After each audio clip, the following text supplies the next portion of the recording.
So we were very excited yesterday to launch DNS DNS Posture Management at InfoSec, because we feel that this really addresses a key gap in the market for organizations who are wanting to really get a good, comprehensive visibility across all of their DNS. Now, DNS has often been much maligned in the past. It's been seen as set and forget, when it should really be set, monitor, and maintain. And as organizations are growing, as organizations are merging and acquisitions are happening, they're acquiring much more sort of technical debt, especially in their DNS infrastructure from when they're bringing it across. So what we're able to do now is allow organizations to bring all of this information together into one place. This then allows us to surface up any configuration errors or issues that would be applicable. What is especially nice is we can then overlay compliance matrices over that. Things like if you want to follow the MITRE framework or ISO 27001 or DORA, you can overlay that across your entire DNS infrastructure and see which ones you specifically need to address according to your framework. We also provide the ability of course, when you see all of these alerts that you need to address that are triaged, it's the, well, why do I care and what does it mean to me? And so therefore we have full steps to say, okay, this is the impact, and these are the exact steps that you need to do to remediate. And because this works across multiple platforms, there are multiple different workflows that you can go through. So it doesn't matter if you're using NS1, it doesn't matter if you're using AWS or using Infoblocks. We'll have a step-by-step guide of how you can remediate those issues. So it really helps getting down the mean time to remediation for incident response teams. So what we've done is we've created this agnostic platform that allows us to integrate with all the major DNS providers. So things like NS1, or you're talking AWS or Infoblocks, we can bring in the telemetry from all of those individual platforms, all the configurations for those platforms, analyze them against hundreds of rules, and then surface up any configuration errors in a very simple to use dashboard. And this means organizations can then look at a triage list of alerts from across their entire platform to see what is actually applicable to them and how it fits in with their compliance frameworks. I think for many years DNS has been hasn't had the focus that it really deserves. A lot of people have seen DNS as it's always there, it's ubiquitous, it's a bit like a utility, you know, it's like the water, you expect the water's going to keep flowing out of the tap. But realistically, because of its ubiquitousness, it is integral into how all of our online and internal estates work. Without DNS, nothing works. And therefore, focusing attention on the availability, on the configuration veracity that is within those platforms is really, really important. We've seen examples of, I mean, there's a very famous example that was used of a credit card company that had fat-fingered a NS record. And that could easily have been compromised by bad guys, a security researcher who found that vulnerability. There's an example of a huge suite of routers that were compromised because somebody had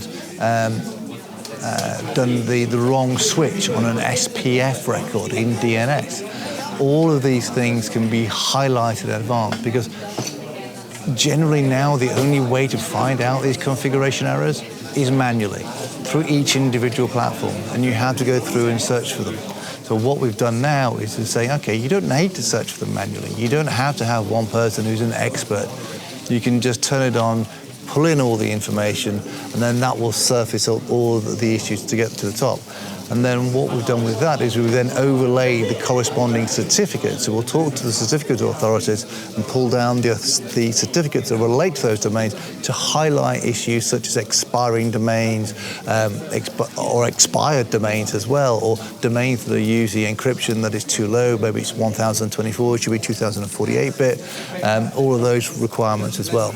So those tied together, having the certificate posture management in conjunction with the DNS posture management, provides a unique platform for giving organizations that visibility around their entire DNS and certificate estate.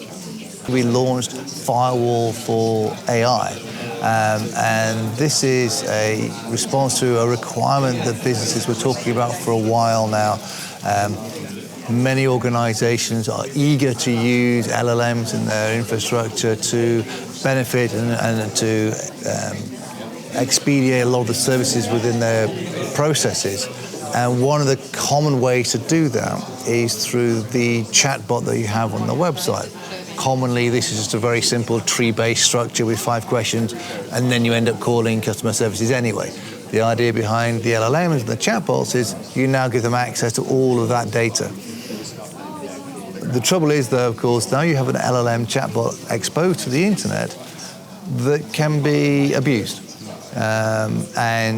We all know about the ways of doing prompt injections. We all know about the ways of trying to get information out, trying to socially engineer the LLMs. So what we want to try and do is put in place visibility in front of that so you can see what's happening. Now, obviously, the major engines behind it are putting in their own guardrails, but there isn't much visibility in how that actually works and how that operates. So what we're doing is just sitting in front of that and providing a firewall feature that says we're detecting prompt injections, or we're protecting people trying to push PII into the model, or we're seeing people trying to exfiltrate PII out of the model. And by bringing up all this information and creating this as a security log means you can now correlate this across other attack vectors you may be seeing, because the attacker is going to go to the LLM, see what information they can pull out of that, and then pivot towards the actual customer services help desk and try and see what information they can get from that, from the information they can glean from the LLM. So being able to provide, first of all, the firewall or the allow and block we can do with the firewall, but also provide the visibility is really important for incident responders looking at attacks across their entire estate. So we've announced all of these products, so the firewall for AI and our DNS Posture Management.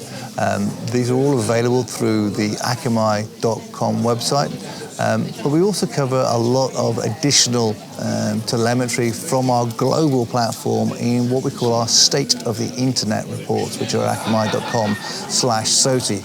And these provide a wealth of information on app and API attacks, amongst others, and are often seen as a really good way of providing really insightful intelligence into the types of attacks that we're seeing, the methodologies, and the volumes.